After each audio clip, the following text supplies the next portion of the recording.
السلام علیکم و رحمت الله و برکاته. دوستان عزیز، هر کسی که میخواهد از جن شیاطین از سحر و جادو نجات بیابد و اونها ضرر خود را رساندن نتوانند، رسول الله صلی الله علیه و سلم میفرماید که این دعا را شما یعنی 3 بار هم صباح و هم 3 بار بیگاه بخوانید.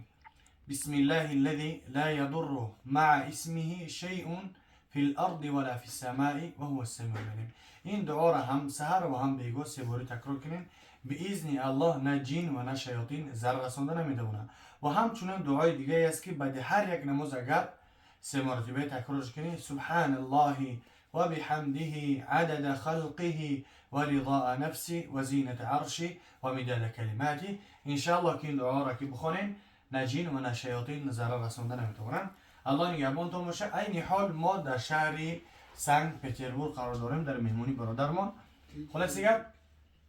خلاصه دوستان عزیز، عین حال ما در شهر یکترینبورگ قرار داریم.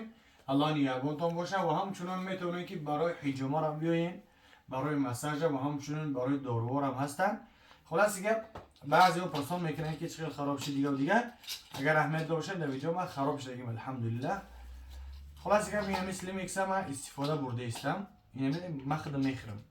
و همچنین برای انسانانی که شکمشون زپار میگیرن، هم برای خراب شدن و هم برای کشش که درون ارگانیسم انسان تازه کردن و ایمونیته پس کردن، یعنی همین سینول به نهایت خوبه. الله نگهبانتون باشه. به نهایت پرپارات خوبه که بگیم برای وستنالین پیچین دیگه و دیگه همه چیزا ده فایده خوب داره. پارازیت مرضی در درون چیزی که باشه برای جلوتر فایده خوب داره، برای تازه میکنه ارگانیسم. برای انسانانی که ایمونیتشون سلبیه، به قوت حرکتش سسته، کسی که مشق میکنه برای وناسلیش خوب کردن، یعنی سیلتا یکی از بهترین محصولاتی که مخدم هم چیز استفاده میبردم. این حال بگیم پس نه در سفرم استفاده بردن اتونیسی استم. خلاصه که میتونید که این چیزا بگیم خریداری کنه استفاده بریم. و انتی سحر برای انسانی که سحر وجود داره، درون انسان تازه میکنه. بعضی وقت میشه که هم چیزا میخوره انسان میپرتویه. و همچنین عذاب و جن فایده خوب داره برای انسانی که سحر وجود داره که در بدنشون جن دارن. چیزایی که بگیم در اینجا محصولات هایی که تیار کردگن بسیاری هاش با آیت قرآن و همچنین بسیاری چیزهاش که اصلا در اینجا تیار میکنن گفته های رسول الله صلی الله علیه و سلم، از اون جمله قیست الهند، از اون جمله حبت سودا دیگه و دیگه نوع داروها هستن. خلاصه که ممنوعه با همونا قطعی عذاب و جن تیار کردگی هستن. و این باشه برای انسانانی که پرستاتیت داره، برای انسانانی که اجازه هم خوابگی طولانی نمیکشه، برای همونها کک باز بودی تیلین، کک بستنولینی، کک استیلینی. خلاصه که فایده خوب داره. و همچنین انتی استرس، کسی که بگیم اعصابش تیز خراب میشه و میتونه که ان شاء الله که نمی انتی استرس خریداری کنیم. ان شاء الله که هم نروی هم دولینی ان شاء الله که اسپکای ود میکنه به قدر استطاعت. نگفتن همونه که یکی از بهترین داروهایی که در اینجا بجوز مرگ به تمام دردها را شفا های. رسول الله صلی الله علیه و سلم فرمودن که بجوز مرگ به تمام درد یعنی شفا های.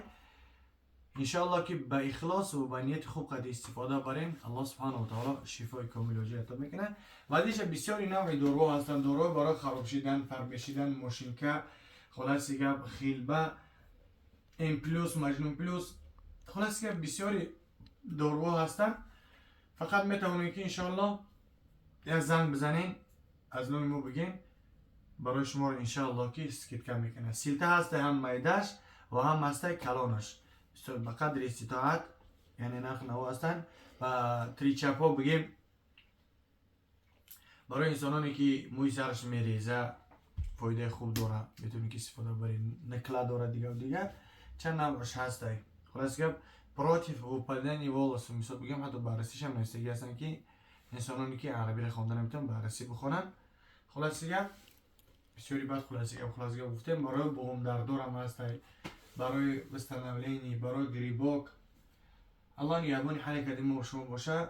برای پر معلومات به رقم ها رو یکن مراجعت کنید. السلام علیکم.